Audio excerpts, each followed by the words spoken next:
कल कार्बन का एल्यूमिनियम का निष्कर्षण आपको बताया गया था। उसमें से पहला था बॉक्साइट ऐश का सांद्रण आपने किया, हाल प्रक्रम, बायर और सर्पिक द्वारा। जब बॉक्साइट का हम सांद्रण करते हैं तो हमें शुद्ध एल्यूमिना प्राप्त होती है। इस शुद्ध एल्यूमिना का उसके बाद दूसरा प्रक्रम है शुद्ध एल्यूमिना का वैद्युत अपघटन। शुद्ध एल्यूमिना का वैद्युत अपघटन। अब शुद्ध एल्यूमिना का वैद्युत अपघटन किया जाता है। देखिए, जो शुद्ध एल्यूमिना होता है उसका जो गलनांक होता है वह लगभग 2050 डिग्री सेंटीग्रेड होता है। मतलब एल्यूमिना जब गलती है किस ताप पर गलती है, 2050 डिग्री सेंटीग्रेड पर।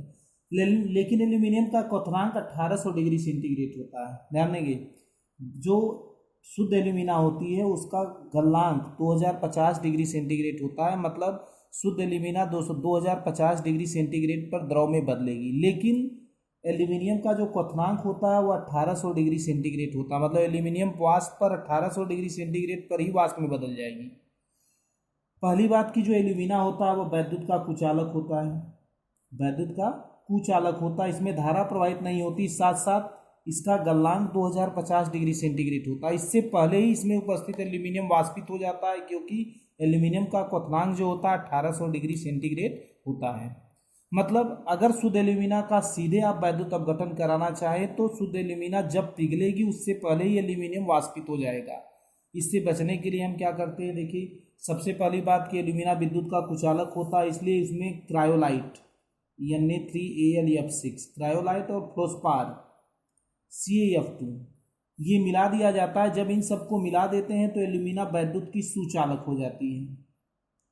क्या हो जाती है? वैद्युत की सुचालक हो जाती है। और इसका जो गलनांक हो जाता है वह घट करके 900 डिग्री सेंटीग्रेड हो जाता है। मतलब इस ताप पर पहुंचेगा तो एल्यूमिना इन मिश्रण के साथ पिघल जाएगी और पिघलने पर वैद्युत अपघटन की क्रिया होगी। तो देखिए, एल्यूमिना जो होता है, एल्यूमिना का वैद्युत अपघटन करते हैं तो एल्यूमिना वैद्युत की कुचालक है, साथ साथ इसका गलनांक 2050 डिग्री सेंटीग्रेड है। मतलब ये 2050 डिग्री सेंटीग्रेड पर पिघलेगी। लेकिन एल्यूमिनियम का क्वथनांक 1800 डिग्री सेंटीग्रेड होता है। एल्यूमिनियम इसी ताप पर वाष्प में बदलने लगती है। मतलब एल्यूमिना के पिघलने से पहले ही इसका वाष्पीकरण प्रारंभ हो जाएगा। तो हम एल्यूमिना को विद्युत का सुचालक बनाने के लिए उसमें क्रायोलाइट और फ्लोस्पार मिला देते हैं। इसको मिलाने से एल्यूमिना वैद्युत सुचालक हो जाती है। साथ साथ इसका जो गलनांक होता है वह घट करके 900 डिग्री सेंटीग्रेड हो जाता है। अब एल्यूमिना का वैद्युत अपघटन किसमें कराया जाता है? देखिए, एल्यूमिना का वैद्युत अपघटन एक विशेष प्रकार के आयताकार बॉक्स में कराया जाता है, जो लगभग 8 फीट लंबी और 6 फीट चौड़ी होती है। यह लोहे का, देखिए, एल्यूमिना का वैद्युत अपघटन कराने के लिए एक लोहे का आयताकार बॉक्स होता है जिसकी लंबाई लगभग 8 फीट और चौड़ाई 6 फीट होती है, जिसकी दीवारों पर कार्बन का अस्तर लगा होता है।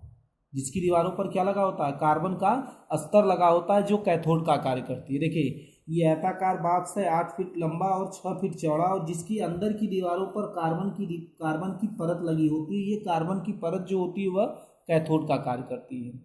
ग्रेफाइट की छड़ें जो होती हैं, ये ग्रेफाइट की छड़ है जो किसका कार्य करती हैं? एनोड का कार्य करती है। और इनसे समांतर क्रम में एक वैद्युत बल्ब लगा दिया जाता है। ठीक, तो लोहे की आयताकार बॉक्स 8 फीट लंबी, 6 फीट चौड़ी, जिसकी अंदर की दीवारों पर कार्बन की परत लगी होती है जो कैथोड का कार्य करती है। बीच में एनोड की छड़ें होती हैं जो एनोड का कार्य करती हैं। अब क्या करते हैं, देखिए, जो क्रायोलाइट Na3Al जो गलित वैद्युत अपघट है Al2O3 Na3AlF6 और कैल्शियम फ्लोराइड को क्या करते हैं? कैल्शियम फ्लोराइड में इस ग्रेफाइट की छड़ों को डुबा दिया जाता है और ऊपर से पिसा हुआ कार्बन रख दिया जाता है। कार्बन पिसा हुआ रख दिया जाता है। अब हम विद्युत धारा प्रवाहित करते हैं। देखिए, जो ग्रेफाइट की छड़ होती है वह वैद्युत अपघट के विलयन में डूबी रहती है और ऊपर कार्बन पिसा हुआ कार्बन ऊपर से इसके ऊपर चढ़ा दिया जाता है। जब विद्युत धारा हम प्रवाहित करते हैं तो विद्युत धारा प्रवाहित करने पर एनोड पर ऑक्सीजन गैस प्राप्त होती है और कैथोड पर एल्यूमिनियम प्राप्त होता है, जिसे हम बाहर निकाल लेते हैं। क्रिया भी बताया जाएगा कैसे। एनोड पर ऑक्सीजन गैस प्राप्त होती है, कैथोड पर एल्यूमिनियम प्राप्त होता है जो पिघल करके बाहर आ जाता है। जो एनोड पर ऑक्सीजन प्राप्त होती है वह ग्रेफाइट के साथ क्रिया करके कार्बन मोनोऑक्साइड और कार्बन डाइऑक्साइड बना लेती है, क्योंकि ग्रेफाइट कार्बन होता है।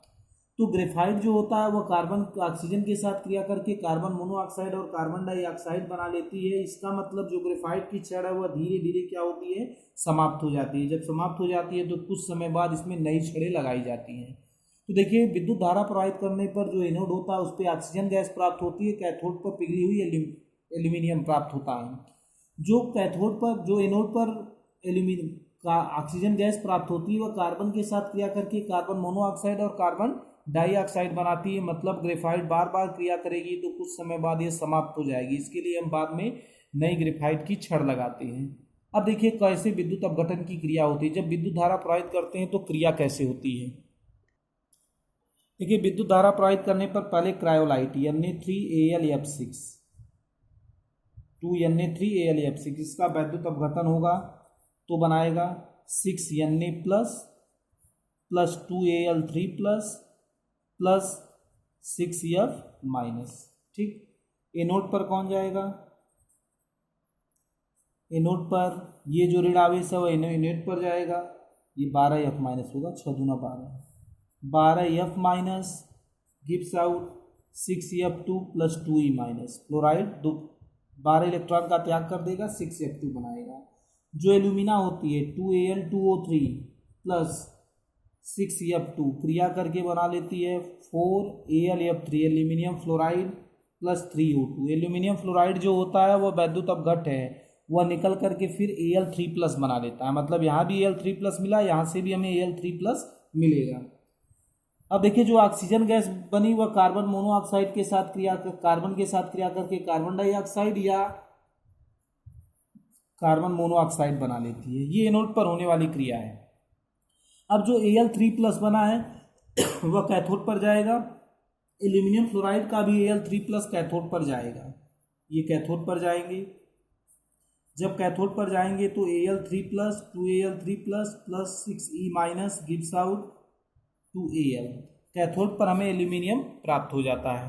इस प्रकार कैथोड पर हमें एल्यूमिनियम प्राप्त होता है। जैसे जैसे अभिक्रिया होती जाती है एल्यूमिना की मात्रा लगातार क्या होती है, कम होने लगती है, क्योंकि एल्यूमिना का वैद्युत अपघटन होगा तो एल्यूमिना की मात्रा लगातार कम होती जाती है। और कुछ समय बाद एल्यूमिना जब समाप्त हो जाता है तो ये बल्ब तेजी से जलने लगता है। जब बल्ब जलने लगता है तो हमें पता चल जाता है कि एल्यूमिना समाप्त हो गया। फिर से एल्यूमिना डाल देते हैं, फिर से एल्यूमिनियम बनना प्रारंभ हो जाता है। इस प्रकार एल्यूमिनियम हमें प्राप्त होता है।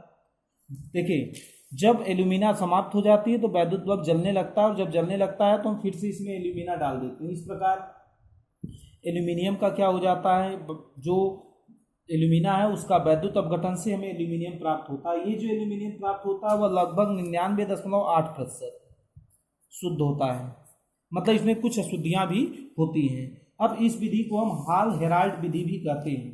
इस विधि को, जिस विधि द्वारा एल्यूमिनियम प्राप्त होता है, इस विधि को हम हाल हेराल्ड विधि भी कहते हैं।